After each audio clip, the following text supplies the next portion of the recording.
반도체 3배 레버리지죠. 속슬에 대해서 말씀드리겠습니다. 티커는 SOXL인데요. 말씀드릴 목차는 속슬에 대한 기본 정보, 그리고 속슬 탑10 보유 자산은 뭔지, 그리고 배당 수익률은 어떻게 되는지, 최근에 이렇게 관심을 가진 이유, 그리고 투자할 때 유의할 점에 대해서 말씀드리겠습니다.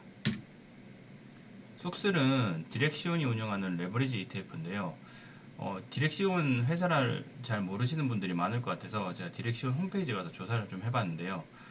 1997년에 만들어진 회사고 우리나라 IMF, 그러니까 동아시아 외환위기 직전에 만들어진 회사입니다. 그래서 98년도에 아주 돈을 많이 벌었을 것 같아요. 왜냐하면 디렉시온은 레버리지 ETF를 운영하는 회사이기 때문에 그때 동아시아에 투자했던 기관 투자자들 그리고 외국 투자자들은 그 돈을 꽤나 벌어 모았죠. 그리고 2021년 현재 기준으로는 약 30억 달러의 규모를 자산을 운영하고 있습니다. 석슬은 아이스 세미컨덕터 반도체 지수를 추정하는 ETF이며 지수가 매일 1% 변할 때마다 3% 상승한다고 보시면 됩니다. 말씀드린 것처럼 운영사는 디렉시온입니다. 디렉시온이고 운영 수수료는 저번에 소개시켜드렸던 제피보다는 한 3배가량이 높죠. 그때는 0.35%였는데 지금은 0.9%입니다. 그래서 100만원 투자하게 되시면 9천원이 운영 수수료로 나간다고 보시면 될 겁니다. 자산 규모는 1억 8천불 달러, 그리고 발행 주식 수는 9,900만 주입니다. 이거는 investing.com에서 자료를 뽑아왔으니까 이 부분 참고하시면 될 것 같습니다. 현재 보유 자산으로는 우리가 다 알만한 회사를 다 가지고 있습니다. 인텔, 브로드컴, 엔비디아, 텍사스 인스트루먼트, AMD, 퀄컴 등등 반도체와 반도체 장비를 주로 영위하는 회사들에 투자를 하고 있으며 섹터별 비중은 반도체를 생산하는 업체의 80%, 그리고 반도체 장비를 생산하는 업체의 20% 투자를 하고 있습니다. 아까 전에 말씀드렸다시피 타겟 인덱스는 아이스 세미컨덕터 인덱스인데 이게 필라델피아 반도체 지수랑 똑같다라고 보시면 될 겁니다. 지수에는 바로 투자를 할 수가 없더라고요. 각각 개별 종목에 투자를 하고 어떤 한 반도체 지수나 이런 지수에는 투자를 하지 않는다라고 보시면 됩니다. 배당 수익률 제가 좀 배당을 중요시 생각하는데 하지만 이 속슬 같은 경우는 배당이 거의 없다고 보시면 됩니다. 20년, 21년, 22년 다 포함해서 3년 동안 6번 배당을 했고요. 심지어 20년에는 1번, 21년에는 2번, 22년에는 3번 했지만 이렇게 22년에 보시다시피 한 번 배당을 할 때마다 한 주 가지고 있으면 0.01달러 줍니다. 거의 없다고 보시면 되죠. 배당을 위해서 투자를 하는 것이 아니기 때문에 그 점 참고하셔서 보시면 될 것 같습니다. 사람들이 최근에 관심을 가지는 이유에 대해서 제가 좀 생각을 해봤는데 최근에 미 증시나 우리나라나 여러 외국의 글로벌 모든 국가들이 변동성이 굉장히 심합니다. S&P나 미국 지수 같은 경우는 변동성이 그렇게 심하다라고 우리나라보다는 심하진 않지만 여튼 많이 떨어졌죠. 한국경제신문 10월 18일에 이런 기사가 나와 있네요. 멀미날 미정시 전형적인 약세장 신호. 반등이 신호가 나왔지만 확실하게 상승을 하지 못한다라는 뜻이죠. 박스토건에 아마 갇혀서 갈 것이다. 그래서 여러 기관 투자자들이 아마도 더 하락을 할 수 있는 가능성이 있다. JP모건 CEO도 그렇게 얘기를 하고 있네요. 이게 아마 사람들이 관심을 가진 이유인 것 같아요. 항상 시장에 참여했던 기관과 동학개미들은 이때 언제죠? 빨간색 표시 이때 코로나가 터지고 나서 폭탄 패닉셀이 나왔을 때죠. 패닉셀이 나왔을 때 기관과 동학개미들, 고수 동학개미들은 이 시점에서 반등이 나온 이 시점에서 투자를 했겠죠. 하지만 새로 주식을 시작하신 분들 2021년에 시작하셨을 분들도 많았을 거예요.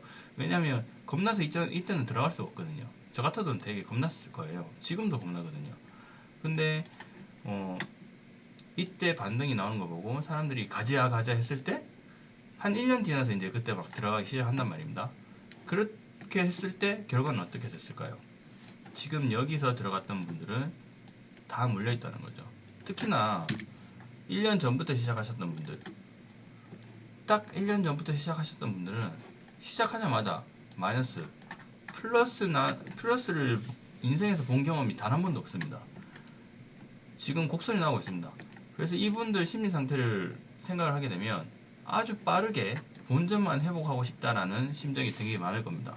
저도 사실 2개월, 1개월 전부터 투자했던 주식들이 지금 전부 다 마이너스라서 한 달만 있어도 그런데 본전 심리가 사람이 생각나게 돼 있단 말이죠.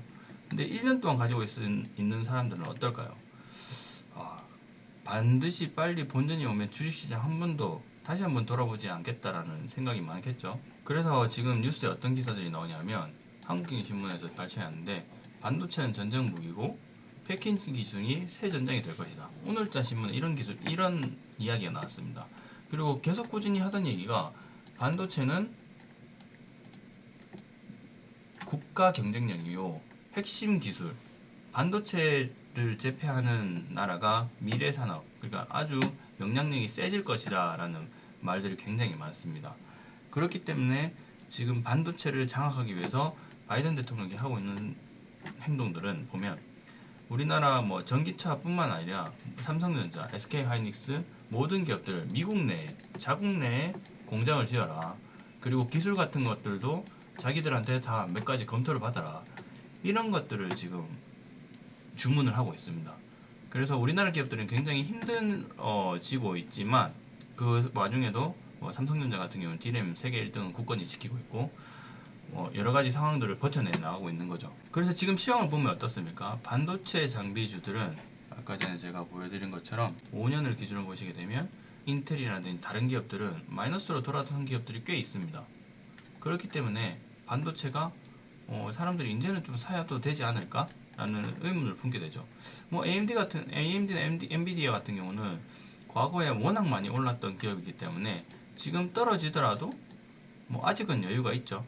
아직은 여유가 있습니다. 그래도 5년 동안 3배 수익, 1배 정도 수익 났으면 꽤 많이 났다고 보시면 되는데, 하지만 지금 제가 말씀드렸던 1년 전부터 투자를 시작하셨던 분들은 지금 계속 곡소리 나는 중이죠.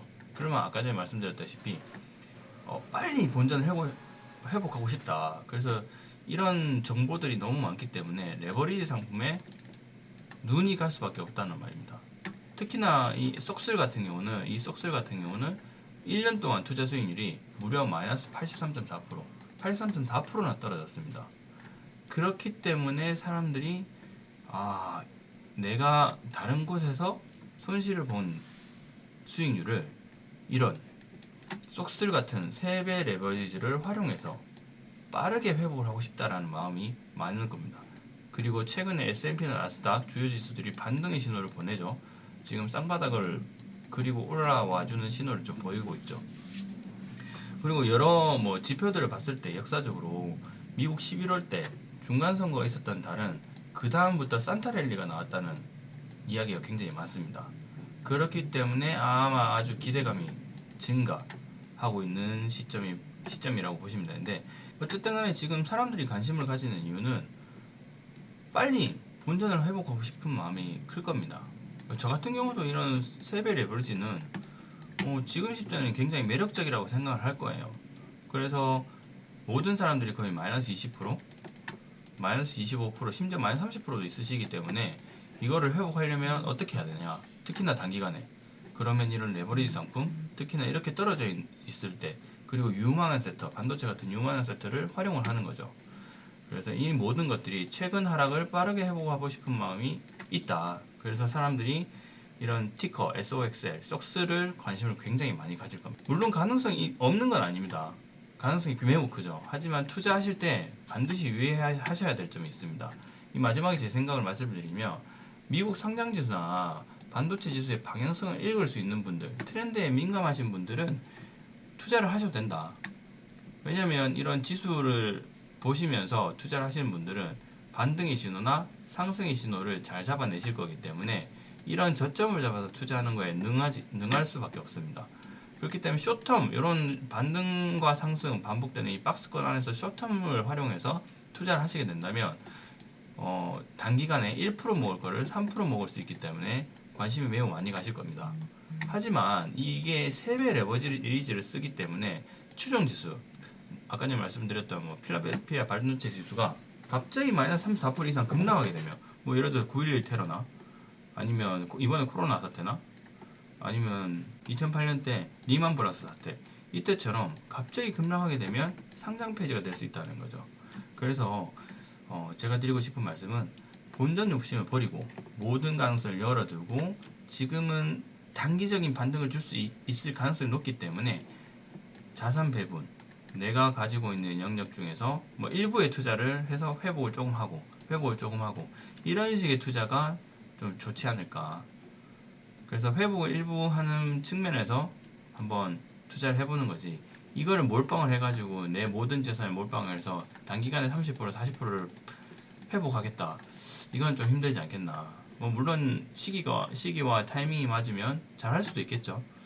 하지만 주식시장은 아무도 모르는 거기 때문에, 그리고 특히 지금 같은 금리 인상기, 지금 자이언트 스템 몇 번 더 할지 모릅니다. 연말까지 뭐 한두 번 더 할 수 있다. 지금 뭐 한 번밖에 안 남았긴 하지만 뭐 한 번 정도 더 하고 내년에 어떻게 될지 모르지만, 이게 확실히 완화 신호, 꺾인다. 금리 인상을 더 이상 하지 않겠다. 아니면 좀 덜 하겠다라는 신호가 있을 때까지 굉장히 보수적으로 항상 현금 비중을 두시고 폭락에 대비해서 줍줍할 수 있는 능력도 기르시는 게 굉장히 중요할 것 같습니다. 속3 도움이 되셨다면 구독과 좋아요 한번 눌러주시기 바랍니다. 감사합니다.